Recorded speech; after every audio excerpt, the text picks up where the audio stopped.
অভ্যুত্থানের মাধ্যমে, যে গণবিপ্লবের মাধ্যমে এবং একটি অলৌকিক ঘটনার মাধ্যমে ডক্টর ইউনূসের সরকারের যে শুভ যাত্রা শুরু হয়েছিল, সেই সরকার সম্ভবত পচা শামুকে পা কাটার পর্যায়ে পড়ে গিয়েছে।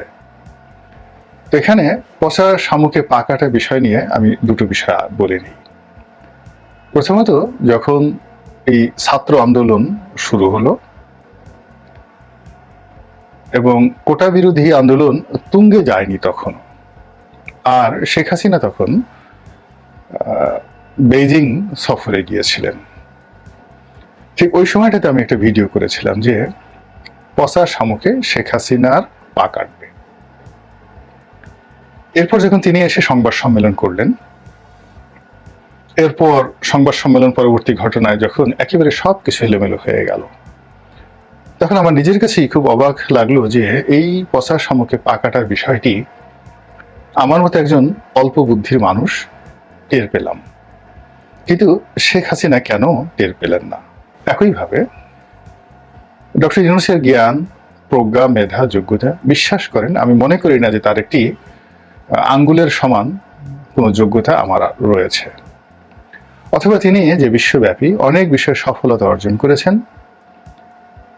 তার সেই সফলতার ধারের কাছে আমার পক্ষে যাওয়া অসম্ভব বিষয়। একইভাবে তিনি যাদেরকে সঙ্গী এবং সাথী হিসেবে নিয়েছেন উপদেষ্টা মণ্ডলীতে, তারা এদেশের শ্রেষ্ঠ সন্তান এবং যার যার কর্মস্থলে নিঃসন্দেহে তারা সফল, সার্থক এবং প্রশংসিত, এবং তারা সবাই প্রাপ্তবয়স্ক নয়, ঠিক একেবারে প্রবীণতম, জীবনের বহু অভিজ্ঞতায় তারা অভিজ্ঞতা লব্ধ। আমি মনে করি না নিজেকে যে তার উপদেষ্টা মণ্ডলীর মধ্যে যারা আছেন, এমনকি দুজন যে ছাত্র আছেন আমার সন্তান সম, আমি নিজেদেরকে সেই দুজন ছাত্রের যোগ্যতা সম্পন্ন মনে করি না। এর কারণ হলো ওই দুজন ছাত্র এই আন্দোলনের সময়টিতে যে সাহস দেখিয়েছেন, ধৈর্য দেখিয়েছেন, ওটা আমার পক্ষে সম্ভব ছিল না। এনিওয়ে, বক্তব্যটা হলো যে আমি এই বাইরে থেকে এত কম যোগ্যতা নিয়ে, এত অল্প বুদ্ধি নিয়ে আমি যে সমস্যাগুলো বুঝতে পারছি, এবং এই সমস্যা যেহেতু আমি বুঝতে পারছি, সেই কারণে আমার মন মস্তিষ্কে এগুলো সমাধানের ব্যাপারে অনেকগুলো অটো সাজেশন চলে আসে। তো সেই জিনিসটি আমার চেয়ে সহস্র গুণ, লক্ষ গুণ, শতগুণ অভিজ্ঞতা সম্পন্ন, যোগ্যতা সম্পন্ন ডক্টর মোহাম্মদ ইউনূস এবং তার সঙ্গী সাথীরা কেন বুঝতে পারছেন না? এবং বুঝতে না পারার কারণে কি হচ্ছে, তাদের যে ক্ষমতার ফুলসজ্জা, বাসরাত, এটা খুব দ্রুত শেষ হয়ে যাচ্ছে। এখন পচা শামুক বলতে কি বোঝায়? বাংলা ব্যাকরণ এবং প্রবাদ অথবা প্রবচন, এখানে পচা শামুক বলতে বোঝায় এমন বিপদ যেটিকে আপনি কখনো বিপদ মনে করেন না। দ্বিতীয়ত, যেহেতু আপনি এটিকে বিপদ মনে করেন না, সেহেতু সেই বিপদটিকে উপেক্ষা করার জন্য, তাচ্ছিল্য করার জন্য আপনার শরীর এবং মন প্রস্তুত থাকে, এবং আপনি সেই বিপদগুলোকে ইগনোর করে আপনি আপনার আপন গতিতে এগিয়ে যান। পচা শামুক বলতে আমরা যা বুঝি সেটি হলো যে শামুকের যে খণ্ডিত অংশ, গ্রাম বাংলায় আমরা যারা আছি দেখবো যে শামুক মরে যায়, তার খোলসটি ভেঙে চুরে চুরমার হয়ে মাটির মধ্যে থেকে যায়। তো আমরা ছোটকালে যারা শিশু কিশোর ছিলাম, এমনকি যারা বয়স্ক মানুষ, তারা গ্রামে বেশিরভাগ সময় খালি পায়ে হাঁটেন এই মাটির মধ্যে দিয়ে, যেখানে অসংখ্য এরকম মরে যাওয়া পচা শামুকের যে খোলস, তার খণ্ডিত ভগ্নাংশ এই মাটির মধ্যে লুকায়িত থাকে। আমরা কখনো হাঁটতে গিয়ে, অথবা চাষাবাদ করতে গিয়ে, ফসল রোপণ করতে গিয়ে আমরা এই পচা শামুক দ্বারা রক্তাক্ত হই, এবং এই পচা শামুকের মধ্যে অনেক সময় বিষ থাকে, এবং কখনো যদি কারো ভাগ্য খারাপ হয়, তাহলে এই পচা শামুকের যে পা কাটা বা হাত কাটা, এর ফলে ওই শামুকের মধ্যে থাকা যে বিষ, এগুলো মানুষের শরীরে ছড়িয়ে পড়ে। অনেকের অঙ্গ প্রত্যঙ্গে পছন্দ হয়, অনেকের অঙ্গ প্রত্যঙ্গ কেটে ফেলতে হয়, কিংবা অনেকের বিষ মানুষের শরীরে এমনভাবে ছড়িয়ে পড়ে যে ওই পচা শামুকের বিষের কারণে বা বিষক্রিয়ায় সে মানুষটি মারা যায়। তো এই কারণে বাংলায় পচা শামুকে পাকাটা যে শব্দটি, এটি যথেষ্ট গুরুত্ব বহন করে। শেখ হাসিনা এই ছাত্রদের আন্দোলনকে তুচ্ছ করেছেন, তাচ্ছিল্য করেছেন। এই ছাত্রদের ওজন বুঝতে পারেননি।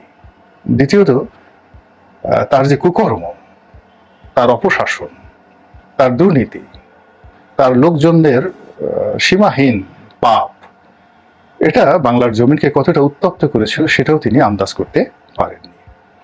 একে তো নিজের ওজন বুঝতে পারেননি, আর অন্যদিকে যারা আন্দোলন করছে তাদের আন্দোলনের ক্ষমতাটাও বুঝতে পারেননি। এবং কি করে একটি ঘটনার সঙ্গে আরেকটি ঘটনা, একটি প্রেক্ষাপটের সঙ্গে আরেকটি প্রেক্ষাপট যুক্ত হয়ে একটি গণ অভ্যুত্থান তৈরি করে, এটি শেখ হাসিনা আন্দাজ করতে পারেননি বা করেননি। এই জন্যই পচা শামুকে তার পা কেটেছে। এর কারণ হলো এর চাইতে শত গুণ, হাজার গুণ, লক্ষ গুণ শক্তিশালী গণ আন্দোলন, গণরোষ তিনি শক্ত হাতে দমন করেছেন। তো সেই তুলনায় রাজু ভাস্কর্যের সামনে 4-5 হাজার ছেলেমেয়ের আন্দোলন, পরবর্তীতে সেটা এক্সটেন্ডেড হয়ে যখন শাহবাগ পর্যন্ত এলো, আবার শাহবাগের আন্দোলন যখন সচিবালয় পর্যন্ত এলো, সচিবালয়ের আন্দোলন যখন গুলিস্তান পর্যন্ত গেল, গুলিস্তানের আন্দোলন যখন বঙ্গভবন পর্যন্ত গেল, তখনও পর্যন্ত সবকিছু সরকার ইচ্ছা করলে তুড়ি মেরে উড়িয়ে দিতে পারত। এমনকি যখন রায়ট শুরু হয়ে গেল এবং সরকার কারফিউ জারি করতে বাধ্য হলেন, ঠিক তখনও সবকিছু সরকারের নিয়ন্ত্রণে ছিল, যদি তারা তুচ্ছ এবং তাচ্ছিল্য না করত এবং অতীতে তাদের যে মুনাফিকি, আন্দোলন দমন করার যে অপকৌশল, সেগুলোকে যদি তারা হাতিয়ার হিসেবে ব্যবহার না করত, তাহলে হয়তো আমরা এই অভ্যুত্থানটি পেতাম না। তো হাসিনার এই যে শেখ হাসিনার পরাজয় এবং পালিয়ে যাওয়া, সেখান থেকে যদি এই অল্প সময়ে ডক্টর মোহাম্মদ ইউনূসের সরকারের কতগুলো সমস্যা, যেগুলো খুব বড় সমস্যা নয় এখনো পর্যন্ত, কিন্তু খুবই বিরক্তিকর এবং কোনো সমস্যাই নয়, কিন্তু এই সমস্যাগুলো কালান্তরে 1 মাস পরে 2 মাস পরে মহা সমস্যা হয়ে দেখা দিবে। তো এই বিষয়গুলোকে তিনি কোনো অবস্থাতেই গুরুত্ব দিতে চাচ্ছেন না। বাংলাদেশে যে একটা শক্তিশালী রাজনৈতিক শক্তি রয়েছে, মানুষের যে একটা রাজনৈতিক ডিজায়ার, ইচ্ছা রয়েছে, এবং রাজনৈতিক যে উইল ফোর্স রয়েছে, এটি ডক্টর মোহাম্মদ ইউনূস এবং তার সঙ্গী সাথী যারা আছেন, তারা এই বিষয়টিকে এখনো পর্যন্ত নিজেদের ডিকশনারিতে ঢুকাননি। তিনি যাদেরকে পছন্দ করেছেন, সেটা জনাব আলী রিয়াজ হোক, দেবপ্রিয় ভট্টাচার্য হোক, কিংবা ডক্টর আসিফ নজরুল হোক, তারা সবাই রাজনৈতিক দল হিসেবে বিএনপি, আওয়ামী লীগ, জামাত, জাতীয় পার্টি, এদের কর্মকাণ্ড এবং এই কর্মকাণ্ডের সাথে জড়িত বেশিরভাগ লোককে তারা মনে করে লোয়ার গ্রেডের, এবং মনে করে যে এদের সাথে জনগণ নেই এবং জনগণ দীর্ঘ মেয়াদে তাদের কোনো অপশন নেই, বিকল্প নেই। এই জন্য বিএনপিকে সাপোর্ট করে, জামাতকে সাপোর্ট করে, আওয়ামী লীগকে সাপোর্ট করে। এই ডক্টর মোহাম্মদ ইউনূস অ্যান্ড সঙ্গী সাথী, তার যারা সঙ্গী সাথী, তাদের এটা হলো মেন্সরিয়া। মেন্সরিয়া আইনের একটা শব্দ। আপনি রাজনীতিকে যখন শত্রু মনে করবেন, মনে মনে শত্রু ভাবাপন্ন হবেন, এটিকে আইনের ভাষা বলা হয় মেন্সরিয়া। তো রাজনীতি সম্পর্কে, রাজনৈতিক শক্তি সম্পর্কে এখানে যারা আছে সকলের একটা মেন্সরিয়া রয়েছে। রাজনীতিকে তারা শ্রদ্ধা করেন না, করতে পারেন না, এবং এখনো পর্যন্ত রাজনীতিবিদরা যে তাদের জন্য উপকারী হতে পারেন এবং আলটিমেটলি রাজনীতিবিদদের কাছে তাদেরকে ফিরে আসতে হবে, এই বিষয়টি তাদের মস্তিষ্কে ঢুকেনি। ফলে ক্ষমতা গ্রহণ থেকে আজ পর্যন্ত রাজনৈতিক দলকে সম্মান করে, মর্যাদা দিয়ে, নেতৃবৃন্দকে সম্মান মর্যাদা দিয়ে একটি সিঙ্গেল কর্ম এই ডক্টর মোহাম্মদ ইউনূস সরকার এখন পর্যন্ত করেননি। তাদের উচিত ছিল বেগম জিয়ার সঙ্গে দেখা করা, তারেক রহমান সাহেবের সঙ্গে কথা বলা, জামাতের আমিরের কার্যালয়ে গিয়ে দেখা করা, এমনকি আওয়ামী লীগের যে সকল ভালো ভালো নেতা রয়েছেন যাদের বিরুদ্ধে কোনো অভিযোগ নেই, তাদেরকে ডাকা এবং সাহস নিয়ে। সেটা না কাজ করে তারা কি করলেন, ক্ষমতায় তাদেরকে বসিয়েছে ছাত্ররা এবং জনতা। জনতা কথাটা বলতে ইনফিনিট, এটার কোনো সীমা পরিসীমা নেই এবং এটার কোনো সমাপ্তি নেই। কিন্তু ছাত্ররা তাদেরকে বসিয়েছিল, এবং ছাত্ররা বলতে এই আন্দোলনরত ছাত্ররা, মানে ছাত্রলীগের ছাত্র নয়, শিবিরের ছাত্র নয়, বা ছাত্রদলের ছাত্র নয়।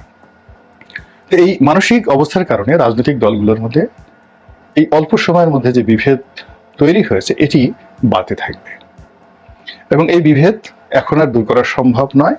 এবং এই বিভেদের ফলে রাজনৈতিক দলগুলোর যে শক্তিমত্তা, তাদের যে সাংগঠনিক ক্ষমতা, যা কিছু হোক না কেন, এগুলোই ইউনূস সরকারের বিরুদ্ধে ক্রমাগতভাবে যাবে, এবং ডক্টর ইউনূসকে এর পরিণতি ভোগ না করে তিনি সেখান থেকে যেতে পারবেন না। অথচ তিনি যে স্বর্ণালী সুযোগ পেয়েছিলেন, সমস্ত রাজনৈতিক দল যেভাবে তাকে সমর্থন দিয়েছিল, যেভাবে তার প্রতি আগ্রহ দেখিয়েছিল, শ্রদ্ধা পোষণ করেছিল, এটি বিস্ময়কর।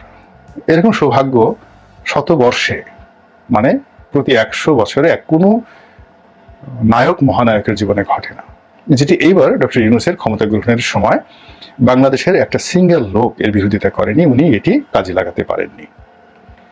2 নম্বরে আমার কাছে যেটা মনে হচ্ছে যে তিনি শাসন করার জন্য সঙ্গী হিসাবে এমন লোকদেরকে বেছে নিয়েছেন যাদের কারোরই শাসন করার অভিজ্ঞতা নেই, এবং তারা প্রচলিত যে আমাদের দেশের যে মন মানসিকতা, সেই মন মানসিকতা অনুযায়ী যে শাসন করবেন, পরিচালনা করবেন, ম্যানেজ করবেন, এই ব্যাপারে অভ্যস্ত নয়। তারপর বিশেষ করে তিনি সমন্বয়কদের মধ্যে বেশ কয়েকজনকে মন্ত্রী পরিষদে, মানে উপদেষ্টা মণ্ডলীতে নিয়েছেন, অনেকের কাছে নিয়েছেন, অনেকের সঙ্গে সৌহার্দ্যতাপূর্ণ সম্পর্ক রক্ষা করতে গিয়ে এই রাষ্ট্রের দীর্ঘদিনের যারা পরিচালক এবং আগামীতে যারা পরিচালক হবেন তাদেরকে তিনি রীতিমতো অপমান করেছেন, এবং সেই অপমান করেই চলেছেন। এবং এখনো পর্যন্ত তিনি বুঝতে পারছেন না যে বিএনপির মির্জা ফখরুল সাহেবের আত্মমর্যাদা বোধের জায়গাটা কোথায়, গয়েশ্বর বাবুর আত্মমর্যাদা কোথায়, গোলাম পারওয়ার সাহেব জামাতের, শফিকুর রহমান সাহেবের আত্মমর্যাদার স্থানটি কোথায়, কিংবা ধরুন আওয়ামী লীগের 10 জন লোক, আমি যাদেরকে আপনি এই মুহূর্তে যদি বাংলাদেশের মনে করেন, সোহেল তাজকে চিন্তা করতে পারেন, সাবেক স্বরাষ্ট্রমন্ত্রী রফিকুল ইসলাম সাহেব বীরুত্তম, মেজর রফিকুল ইসলাম বীরুত্তম, তার কথা চিন্তা করতে পারেন। এরকম এই যে আব্দুল মান্নান সাহেবকে ধরা হলো, গ্রেপ্তার করা হলো, সুনামগঞ্জের সাবেক এমপি মন্ত্রী, তার কথা চিন্তা করতে পারেন। এরকম অসংখ্য লোক রয়েছেন যাদের সম্পর্কে একটি ন্যূনতম নেতিবাচক শব্দ কেউ উচ্চারণ করতে পারবে না, এরকম অনেক লোক আছেন। তো এই মানুষগুলো একটা পরিবর্তিত পরিস্থিতি, আওয়ামী লীগের লক্ষ লক্ষ মানুষ কিন্তু চেয়েছে শেখ হাসিনার পতন হোক, পরিবর্তন আসুক, সালমান এফ রহমানরা চলে যাক, কিন্তু তাদেরকে তো আপনার একটা স্পেস করে দিতে হবে।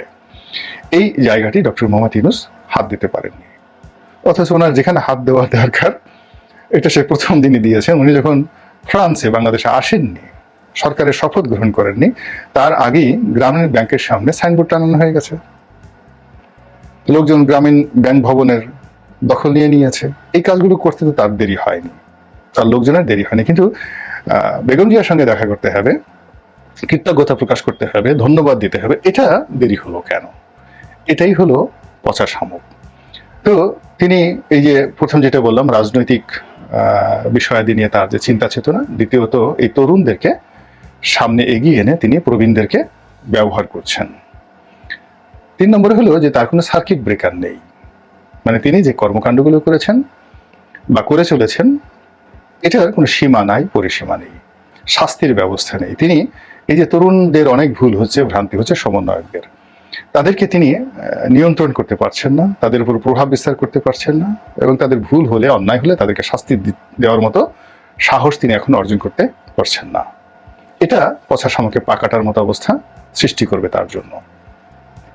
এরপর তিনি তার কর্মপরিধি, এই কর্মপরিধি তিনি এখনো ঠিক করেননি। তার ধারণা যে তিনি বিশ্বজয়ী মানুষ, বিশ্ব যাকে বলা হয় প্রশংসিত মানুষ, সারা দুনিয়ার মানুষ ভালোবাসে, বাংলাদেশের মানুষও তাকে ভালোবাসবে।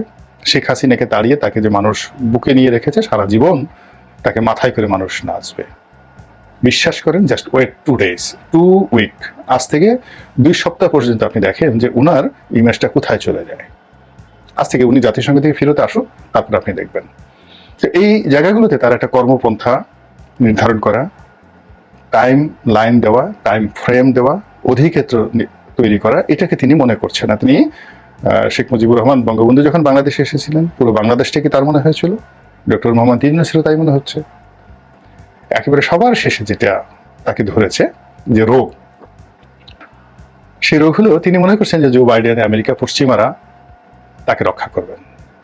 বাস্তবতা হলো তিনি শেখ হাসিনার কবলে পড়ে যদি ফাঁসিতে ঝুলে পড়তেন, তাহলে তার অবস্থা ওই মায়ানমারের সুচির চেয়ে খুব বেশি কিছু হতো না। তাকে যদি জেলে নেওয়া হতো, কিছুই হতো না। তারা বলতেন যে তুমি ঝুলে পড়ো, আমরা দেখছি। এই হলো পশ্চিমাদের অবস্থা। এখন তিনি এই বাংলার জনগণ, বাংলার রাজনীতিবিদ, বাংলার মানুষ, তাদেরকে বাদ দিয়ে তিনি বাইডেনের সঙ্গে বৈঠক করার জন্য, আমেরিকাতে জাতিসংঘে ভাষণ দেওয়ার জন্য, যার 2 পয়সার ভ্যালু নেই, তিনি এই কাজগুলোকে গুরুত্ব দিচ্ছেন। অথচ এই মুহূর্তে তার উচিত ছিল পাহাড়ে যাওয়া, তার উচিত ছিল সেনাবাহিনীর সঙ্গে খুব গুরুত্বপূর্ণ বৈঠক করা পাহাড়ের বিষয়াদি নিয়ে। তার উচিত ছিল শ্রমিক সংগঠনগুলোর সাথে বৈঠক করা, গোপন বৈঠক করা, কেন গাজীপুর থেকে বিভিন্ন অঞ্চলে এই গন্ডগোলগুলো হচ্ছে, এই বিষয়গুলো নিয়ে। এই গুরুত্বপূর্ণ কাজগুলো বাদ দিয়ে তিনি একখানা ভাষণ দেওয়ার জন্য সেই 57 সদস্যের বিশাল বহর নিয়ে রাষ্ট্রীয় খরচে সেখানে চলে গেছেন। তো এইরকম অনেকগুলো বিষয় যেগুলো এই মুহূর্তে খুব বড় সমস্যা নয়, কিংবা আদৌ কোনো সমস্যা নয়, কিন্তু এইগুলো মানে চেইন অফ কমান্ডে এসে ঘুরতে ঘুরতে ঘুরতে ঘুরতে একেবারে পচার সামুখে যেভাবে মানুষের পা কেটে বিশ্রী একটা অবস্থা তৈরি করে, ঠিক সেই রকম একটি অবস্থা তৈরি হয়ে গেছে ডক্টর মোহাম্মদ ইউনূসের জন্য। আর এই অবস্থা থেকে বের হওয়ার জন্য যে কলা দরকার, যে কৌশল দরকার, যে আবেদন দরকার, নিবেদন দরকার, যে কর্মপন্থা দরকার, তার একটাও তিনি শুরু করেননি। চিন্তা করছেন কিনা আমি তাও বলতে পারবো না। তার যে বিশৃঙ্খলা এবং তার যে তিনি যে মনোযোগী নন রাষ্ট্র গঠনে, তার বাস্তব প্রমাণ হলো তার যে বাসভবন, সেই বাসভবনের শ্রী দেখলেই বুঝতে পারবেন। সেখানে এখানে একটা ট্যাঙ্ক বসে আছে, পেছনে একটা ট্যাঙ্ক, সামনে কাঁটাতারের বেড়া। মনে হচ্ছে যে একটা বিশ্রী জায়গা, একটা সরকার প্রধানের বাসভবন, সামনে ফুলের বাগান থাকবে। আচ্ছা, এত জায়গাতে এত ফুলের বাগান, সেই ওখানে যদি 4-5 হাজার ফুলের টব থাকতো, সেনাবাহিনীর একটা চৌকোর দল যদি সেখানে দুটো সারিতে দাঁড়িয়ে 8 ঘন্টা 8 ঘন্টা করে পুলিশ দাঁড়াতেন, 100 জন, এই পাশে 50 জন, এই পাশে 50 জন, দেখে মনে হতো যে এটা ডক্টর মোহাম্মদ ইউনূস গণপ্রজাতন্ত্রী বাংলাদেশ সরকারের সরকার প্রধান হিসেবে এখানে থাকেন। ঠিক সেনাবাহিনীর প্রধানের বাসার সামনে গিয়ে দেখেন, বাসার সামনে গেলেই আপনার চোখ জুড়িয়ে যাবে, মনে হবে দেয়ার ইজ এ ম্যানেজমেন্ট। এবং সেই ম্যানেজমেন্টের কারণেই সেনাবাহিনীর কমান্ড আছে। কিন্তু ইউনূস সাহেবের বাসার সামনে গিয়ে দেখেন ওখানে কোনো ম্যানেজমেন্ট নেই। ইউনূস সাহেবের যে অফিসের সামনে গিয়ে দেখেন কোনো ম্যানেজমেন্ট নেই। ঠিক সেম অবস্থা শেখ হাসিনার ছিল। সুধা সদনের সামনে আমি গত একেবারে সেই 2009 থেকে এই পর্যন্ত কোনো ম্যানেজমেন্ট দেখিনি। 32 নম্বরের সামনে কোনো ম্যানেজমেন্ট দেখিনি, ফুলের বাগান দেখিনি, সাজানো গোছানো সারিবদ্ধ কোনো নিয়ম দেখিনি। এই পাশে কাঁটাতারের বেড়া, এই পাশে পথ বন্ধ, এখানে ময়লা, ওখানে কুকুর শুয়ে আছে, আর সেখানে সেনাবাহিনী বা অন্য যারা লোকজন এলোমেলো ভাবে দাঁড়িয়ে আছে। এমনকি গণভবনের যে সামনে, ওটার কোনোই সৌন্দর্য ছিল না, একটা বিশ্রী ছিল গণভবনের সম্মুখ। এবং সেই গণভবনের প্রবেশদ্বার দেখেই একজনের মনে হতো যে এখানে পতন অনিবার্য।